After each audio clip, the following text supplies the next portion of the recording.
Have you ever wondered what life could be like if you let go of the things that no longer serve you? Imagine a life where stress melts away, and every day feels a little more relaxed and a lot more joyful. What if you could discover the secrets to living your best life by simply stopping certain habits and embracing newfound freedom? Welcome to our channel. In today's video, we're diving into 6 surprising things that people over 70 have happily removed from their to-do lists. And trust us, they're loving the results. From ditching the latest trends to saying no without guilt, these inspiring stories will not only entertain you but also offer valuable lessons you can apply to your own life. Why should you watch until the end? Because you'll uncover practical tips that can help you reduce stress, enhance your happiness, and live more authentically.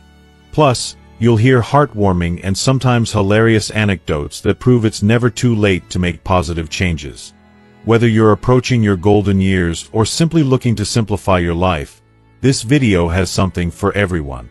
So, sit back, relax, and get ready to be inspired by the wisdom and freedom that comes with age. Let's explore how letting go can lead to a richer, more fulfilling life. If you are not subscribed, I recommend subscribing and activating the notification bell so you don't miss any videos.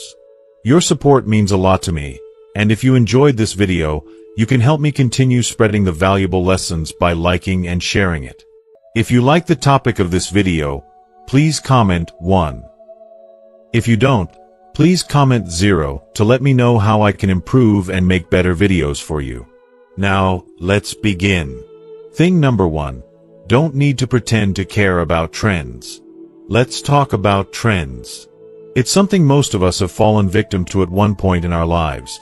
Chasing the latest fashion or tech craze, hoping that owning that one item would make us feel more connected to the world around us. We buy the hottest new gadgets, the flashiest clothes, and the latest accessories, only to find ourselves standing in front of our closets, feeling an emptiness inside. All those shiny things don't fit into who we truly are. But here's the thing, when you hit 70, something truly magical happens. You stop caring about what others are doing. You stop pretending to be someone you're not. You stop feeling the pressure to conform to the ever-changing whims of society. You start living life on your terms, and you start realizing that what truly matters is doing what makes you feel good. This is exactly what happened to Judy. Meet Judy.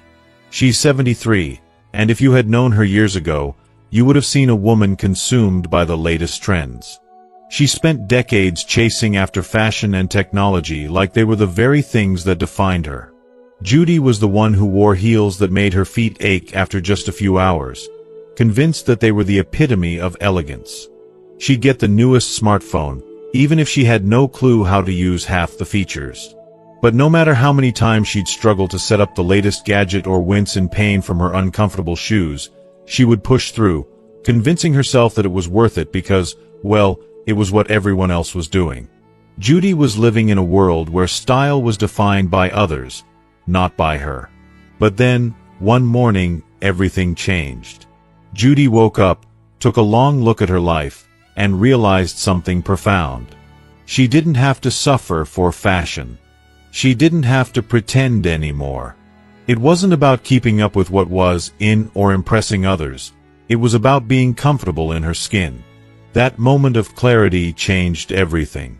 Judy made the decision that so many of us never do. She chose comfort.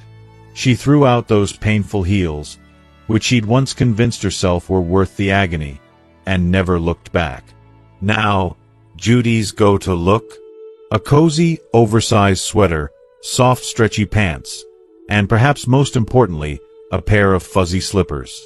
Yes, you read that right. This is the same woman who once spent hours combing through fashion magazines, stressing over which shoes to wear and whether her latest purchase was on trend. Now, her daily outfit revolves around comfort and contentment. It's simple, it's easy, and it brings her joy. And here's the kicker. Judy doesn't feel guilty. At all. She's fully embraced the truth that comfort and joy should never be sacrificed for the sake of a passing trend. I'll never forget the day Judy showed up to a family reunion wearing her fuzzy slippers. It was like a scene from a movie. There she was, surrounded by relatives, cousins, kids, grandkids, each of them dressed in fancy clothes, their shoes shiny and their hair perfectly styled. But Judy? She stood proudly in the middle of the crowd, rocking those slippers like she had just stepped out of a high-end fashion show. She looked around at everyone's stunned faces, shrugged her shoulders, and simply said, "Why suffer for style when comfort is the real luxury?" The room fell silent for a moment and then erupted in laughter. But Judy didn't care. She was basking in the freedom she had found in embracing her authentic self. She was wearing those slippers, and she owned it. And you know what? They became the highlight of the gathering, and everyone was talking about them long after the party was over. Now, Judy isn't concerned with what's trending anymore. She doesn't care about keeping up with the young ones or impressing anyone. She's too busy enjoying life, savoring the moments that truly matter. Whether she's sipping tea in her cozy living room or meeting friends for a low-key lunch, Judy has discovered the secret that so many people spend their entire lives chasing. Style is not about the latest fashion or trying to fit in. It's about confidence, comfort, and living in a way that makes your heart happy. And here's my takeaway. I think if more of us embraced this mindset, if we let go of the need to impress and instead focused on finding peace and joy and simplicity, we'd all feel a little lighter, a little freer, and, most importantly, a lot more ourselves. Life is too short to be trapped by trends. The real beauty lies in comfort, confidence, and embracing the things that bring us true happiness. I hope we can all learn from Judy's bold decision to live life on her terms, because at the end of the day, that's what matters. Thing number 2. Don't need to say yes to every invitation. When you're younger, the world often feels like a stage, and you're expected to be in the spotlight at every turn. You feel this relentless pull to be everywhere, to do everything, to say yes to every invitation that comes your way. It's almost as if you're trying to prove something, as if your worth is measured by how busy you are or how many social events you can attend. But then, something changes. As you reach the beautiful age of 70, that heavy pressure to keep up with the hustle and bustle starts to fade, almost as if it was never there at all. And this, my friends, is where the real freedom begins. Just take Fred, for example. Fred, at 76, was once the life of every party, the spark in every social gathering. If there was any event happening, you could always count on Fred to show up, tell jokes, share stories, and make everyone feel included. He was that guy, carrying a bottle of wine, cracking open a cold drink, and taking over the dance floor as if the music were made just for him. But as time passed, Fred came to an important realization. While those parties were full of laughter and energy, they never truly nourished his soul. The conversations were often shallow, the music too loud, and the endless appetizers started to feel like nothing more than distractions. Those parties, once so exciting, started to feel more like an obligation than a joy. If you are still watching this video and find these lessons useful, please comment 1 below to let me know that you are still here with me. Now, Fred is the undisputed king of the thanks, but no thanks club. When he gets invited to a party, he no longer feels the need to say yes out of obligation. He's found a new rhythm in life. He lovingly declines invitations and chooses instead the quiet comfort of his own space. Why? Because Fred has discovered something invaluable: peace. A quiet evening with a good book and his beloved cat, Whiskers. No small talk. No crowded rooms. Just tranquility. He no longer has to engage in awkward conversations about the latest office gossip or feign interest in the mundane chatter about the weather. Instead, Fred sits in his favorite armchair, reading about the things that truly excite him, while Whiskers, his faithful companion, lounges nearby. In those moments, Fred experiences a kind of bliss that no party or social gathering could ever match. Fred's new motto? The best parties are the ones you're not invited to. And honestly, how can anyone argue with that? There's something undeniably liberating about saying no without the heavy weight of guilt. Instead of running through a packed social calendar, Fred now pours his energy into the things that bring him real joy, whether it's savoring a solo dinner at his favorite restaurant, binge-watching a beloved TV show, or simply enjoying a quiet moment alone. He's learned a powerful truth. Time is precious, and it's okay to cherish it by keeping some of it just for yourself. So, the next time you're faced with an invitation, remember Fred's hard-won wisdom. It's not about how many parties you attend or how often you show up at social events. It's about savoring the moments that truly matter. The ones where you can simply be yourself, with no expectations, no noise, just a deep sense of peace and contentment. The best invitation you can ever accept is the one that invites you to a place of stillness within your own heart. And, trust me, no party can offer you that kind of joy. Thing number 3. Don't need to follow a perfect routine. When we're younger, society bombards us with the idea that a perfect routine is the key to success and happiness. We push ourselves to wake up at the crack of dawn, hit the gym with the enthusiasm of a marathon runner, meditate like we're training for enlightenment, eat a breakfast full of green smoothies, and keep pushing through a list of should-dos that never ends. It's as though if we don't check off each item, we're somehow failing. But then, something magical happens when you hit 70. That pressure to be perfect starts to fade away, and suddenly, a life full of rigid rules and expectations seems a lot less important. This shift, this sweet release from the chains of perfection, is something I believe everyone deserves to experience.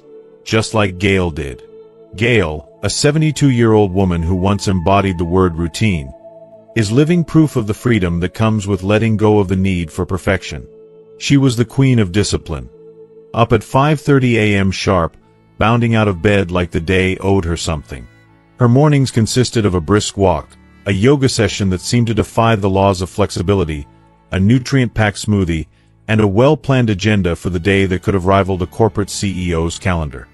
Gail thought this regimented lifestyle was the secret to staying youthful, energized, and thriving. She believed that if she stuck to the schedule, everything would fall into place, and life would remain vibrant.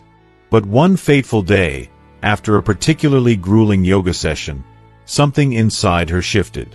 She paused, truly paused, and thought, why am I pushing myself so hard to fit into this box? What if I could just let life unfold without a plan? What if I could just be, without all the rules? That was the moment everything changed. No longer bound by the need for a perfect schedule, Gail decided to embrace a more liberating approach to life. Now, she rolls out of bed around 10 a.m., slowly getting into her robe like the world has all the time in the universe. There's no rush, no alarm clock dictating her every move. Some days, she has coffee, and some days, she doesn't. The thought of following a rigid routine has become a distant memory. She listens to her body, and what it wants, she gives it, without hesitation. Some days it's a leisurely breakfast, the kind where she savors every bite, knowing there's no hurry. Other times, it's a day spent in her pajamas, cozy and content, catching up on her favorite shows as if the world outside simply doesn't matter. And honestly, Gail has never felt more at peace. The truth is, she's found that some of the best mornings are the ones where nothing gets done. And why fight it? There's something so wonderfully freeing about waking up and deciding that today is a day with no agenda. No early yoga, no rush to get out for a walk in the cold morning air. Just pure, unadulterated freedom to exist without pressure. That's where the magic lies. Sometimes, the most rejuvenating thing you can do is to simply let go, relax, and embrace the beauty of doing absolutely nothing. Now, instead of ticking off tasks on a never-ending to-do list, Gail is living in the moment. No stress. No perfection. Just pure joy. And for those of us who've spent years trying to live up to an impossible standard, Gail's story is a powerful reminder. Life is too short to keep following a schedule that doesn't nourish your soul. There's something incredibly precious about allowing yourself to have a day, or even a morning, where you do absolutely nothing and feel no guilt for it. Some of the best days are the ones where you simply let yourself exist, just as you are, in the comfort of your own space, wearing your pajamas, and completely free from the demands of a perfect routine. Gail's journey isn't just about abandoning a strict routine.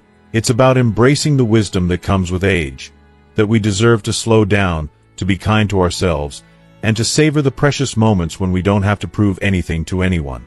If you've ever felt the pressure of trying to keep up with a perfect schedule or meet impossible expectations, take a deep breath and remember that sometimes the most fulfilling thing you can do is nothing at all. And if you're lucky enough to be in your later years, don't let anyone tell you that a leisurely morning in your robe isn't exactly what you need. It's more than enough. It's everything. Thing number 4, don't need to keep up with the news.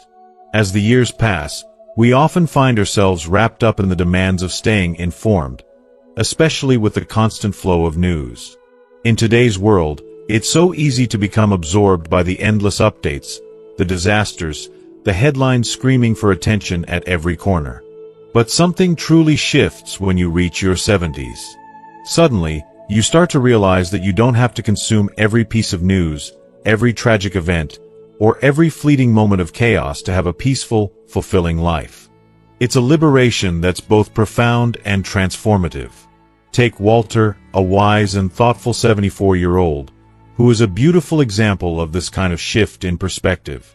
Walter spent years glued to the TV every evening, religiously watching the news, trying to absorb every story, every economic report, every bit of conflict unfolding in every corner of the globe. At first, he thought it was his civic duty, a moral responsibility to stay aware of what was going on in the world. But as time passed, something started to feel different. The news wasn't just informing him, it was draining him. Each update, each new headline, each story of tragedy and hardship seemed to pile on the weight of stress and anxiety in his heart. Slowly, the constant barrage of negativity began to affect his mental and emotional health. He felt overwhelmed, like he couldn't escape the grip of the world's woes. Then, one evening, as he sat there, once again absorbed in a cycle of distressing news, Walter had a powerful realization, a moment of clarity that felt like a breath of fresh air. Why put himself through all this anxiety? Why let the world's troubles infiltrate his peace when he didn't need to? That was the moment he made a decision that would forever change his nightly routine. No more nightly news. Now, Walter's evenings are filled with quiet joy. He no longer feels the need to check the latest headlines or refresh his news app. Instead, he settles in his favorite chair with a warm bowl of popcorn, ready to enjoy reruns of his beloved sitcoms. The Golden Girls and Cheers have become his go-to, comforting companions, episodes he's watched 100 times but never tires of. And you know what? He couldn't be happier. There's a kind of sweetness in watching familiar faces, in basking in the comfort of laughter, in escaping to simpler, lighter times. With every laugh and every heartwarming moment on screen, Walter's stress melts away, and his heart feels lighter. He's discovered the pure bliss of not knowing every detail about world events, and it has been one of the most refreshing changes of his life. Of course, Walter isn't living under a rock. He still knows the big things, the crucial updates about his loved ones, the occasional major world news, but he no longer allows every story, every crisis to invade his peaceful evenings. Sometimes, when he looks back, he marvels at how much better his life has become without the constant bombardment of bad news. It's like the clouds parted, and he could finally see the beauty of just living in the moment. As Walter puts it, with a wink and a smile, I'd rather be laughing at Dorothy's sarcastic one-liners than worrying about the latest headline. And you know what? There's so much wisdom in that. There's something so deeply freeing in choosing peace over panic, in letting go of what we can't control and embracing the simple joys that bring us comfort. Life is fragile, and the older we get, the more precious time becomes. Why waste it on the stress of a world we cannot fix? If you are still watching this video and find these lessons useful, please comment below to let me know that you are still here with me. So, why not take a page out of Walter's book? There's immense value in stepping back from the news, in choosing peace, in carving out time for the things that bring joy to your heart. The world may keep turning, with all its chaos and drama, but we don't have to let it steal our happiness. Instead of letting the news dictate our mood, maybe it's time to choose a little more laughter, a little more joy, and a lot more peace. Because at the end of the day, your mental and emotional well-being are far too important to be controlled by the headlines. Thing number 5. Don't need to be polite all the time. When you're younger, society places this overwhelming expectation on you. Always be polite. It's as if your entire worth is wrapped up in how well you can smile through discomfort, nod along even when you disagree, and silence your true thoughts to avoid stepping on anyone's toes. It feels like you're constantly walking on eggshells, biting your tongue just to keep the peace. But here's the thing that hits you when you reach 70. Politeness? It's vastly overrated. And as you grow older, you realize that the world doesn't need your fake smiles, nor does it need you to pretend.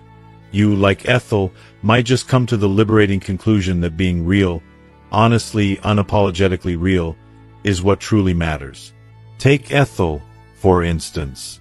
She's 77 now, and she's learned this lesson the hard way, but also with a sense of empowerment and freedom that she never had in her younger years.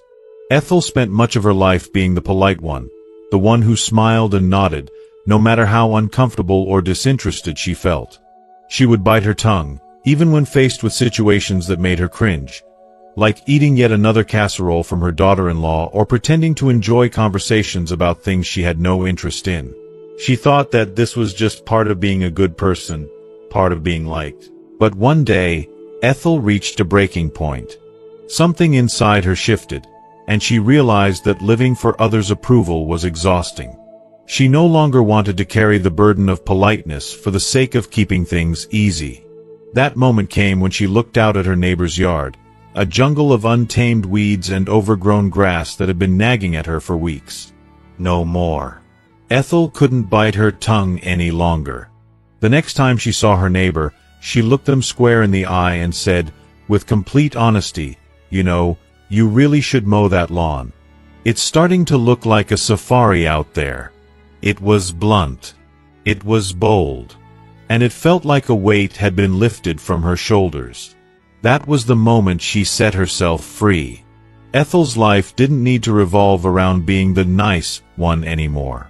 She realized she didn't have to hold back just to avoid conflict. From that point on, she embraced her voice, telling the truth, no matter how uncomfortable it made others. Her family was taken aback at first, of course. They weren't used to her candor. But they came to appreciate it because it was Ethel, genuine, straightforward, and unafraid to speak up. Take the time her daughter-in-law brought over another casserole. Ethel smiled politely at first, but instead of holding back, she simply said, "I appreciate the effort, dear, but I don't need another casserole. I've had enough of those to last a lifetime." It wasn't rude, it wasn't harsh, it was just honest. And while her daughter-in-law was a bit stunned by the comment, Ethel could see that there was a small, secret sense of admiration behind the surprise. Ethel's bravery to speak her mind gave her a sense of empowerment she never thought possible. It made her feel lighter, like a weight had been removed from her chest. And it wasn't just about saying no to casseroles or mowing lawns. It was about reclaiming her right to live life on her terms, without the constant pressure of being polite to others. Now, Ethel doesn't hold back in any situation. Whether it's about her neighbor's garden or her preferences, she speaks her truth. And you know what? People respect her for it. They admire her candor, even if it's not always what they expect to hear. It's a stark reminder that life is too short to keep pretending. Why stay trapped in the cage of politeness, when you could be free to live authentically, to speak honestly, and to finally say what you truly feel? So, if you've ever found yourself biting your tongue, trying desperately to avoid stepping on anyone's toes or keeping the peace at the cost of your peace of mind, take a page from Ethel's book. Embrace your voice. Be real, because at the end of the day, the people who truly matter will respect you for your honesty. And trust me, there's nothing more satisfying than knowing that, in your later years, you've finally permitted yourself to just be you. Thing number 6. Don't need to keep apologizing. When we're younger, we're conditioned to apologize constantly. often for things that don't even warrant an apology. It's ingrained in us from childhood. You sneeze too loudly? Sorry. You bump into someone at the grocery store? Oh, I'm so sorry. Even just taking up too much space in a room can make us feel the need to apologize, as if our mere existence is somehow an inconvenience to others. But something truly beautiful happens when you reach the age of 70. Something incredibly freeing. You finally stop apologizing for every little thing, and in that moment, you start living more authentically than you ever have before. You realize that your presence in the world is not something to be ashamed of, but something to embrace. Take Harry, for example. At 70, he became a sort of local legend, not because of some grand achievement, but because of a simple realization that changed everything. You see, Harry spent much of his life apologizing for nearly every action, no matter how small. If he sneezed too loudly, he'd mutter a quick apology, as if his sneeze were a personal affront to those around him. If he accidentally bumped into someone at the store, he would immediately launch into a string of, "Oh, I'm so sorry," even if the other person didn't seem bothered. Even if he was just standing in line too long, Harry would apologize, not because anyone cared, but because he felt he had to. His sense of obligation to others' comfort overshadowed his own. If you are still watching this video and find these lessons useful, please comment 3 below to let me know that you are still here with me. But then, one day, Harry had a moment of clarity that completely transformed his perspective. He asked himself the simple yet profound question: why am I always apologizing for just being me? It was as if a light bulb went off in his mind, illuminating the truth that had been there all along. He didn't need to apologize for existing. From that point forward, Harry made a conscious choice to stop apologizing for every little thing. He realized that his space in this world was just as valid as anyone else's, and he didn't need permission to take it. Now, when you encounter Harry, he's not going to apologize if he bumps into you. He'll crack a joke and laugh. If he accidentally knocks something over at the store, he'll chuckle and say, "Well, that's one way to make a statement." His newfound approach to life is full of humor, confidence, and self-acceptance. Harry has become a master at owning his actions with grace and charm. His quirky dance moves at family reunions are no longer something to be embarrassed about. No, now they are part of what makes Harry Harry. And when he's at dinner and expresses his thoughts a bit too loudly or boldly, he simply smiles and says, "I've earned this." It's this unapologetic embrace of who he is that has made Harry a beloved figure in his community. He's shown everyone around him that it's okay to live fully, authentically, and without the constant need for approval. And his family has learned to adopt his motto: no apologies necessary. They now see Harry for what he truly is, a person who's embraced his true self and no longer feels the weight of apologizing for it. It's inspiring to watch someone so full of life and confidence, not bound by the social pressures of trying to please everyone. There's a kind of beauty in his defiance of the need to apologize for simply being himself. So, the next time you find yourself about to apologize for something trivial, something that doesn't need an apology, think of Harry. Remember that sometimes the best thing you can do is laugh it off and think, "I've earned this." Because if you can't be unapologetically yourself at 70, then when can you? Harry is a living testament to the freedom that comes with self-acceptance. And trust me, it's never too late to start living that way. As we wrap up today's video, I want to ask you, what have you learned so far? Whether it's the importance of self-acceptance, the power of letting go of unnecessary apologies, or simply the reminder that it's okay to embrace who you are, I hope you found something that resonates with you. I'd love to hear from you. What's one thing you've learned today that you're planning to bring into your life moving forward?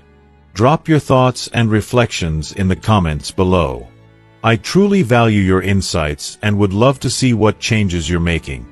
And, of course, if you enjoyed this video, please leave a comment, give us a thumbs up, share with someone who might benefit from it, and don't forget to subscribe to our channel for more content like this. Your support means the world to us. Thank you for watching, and I'll see you in the next video.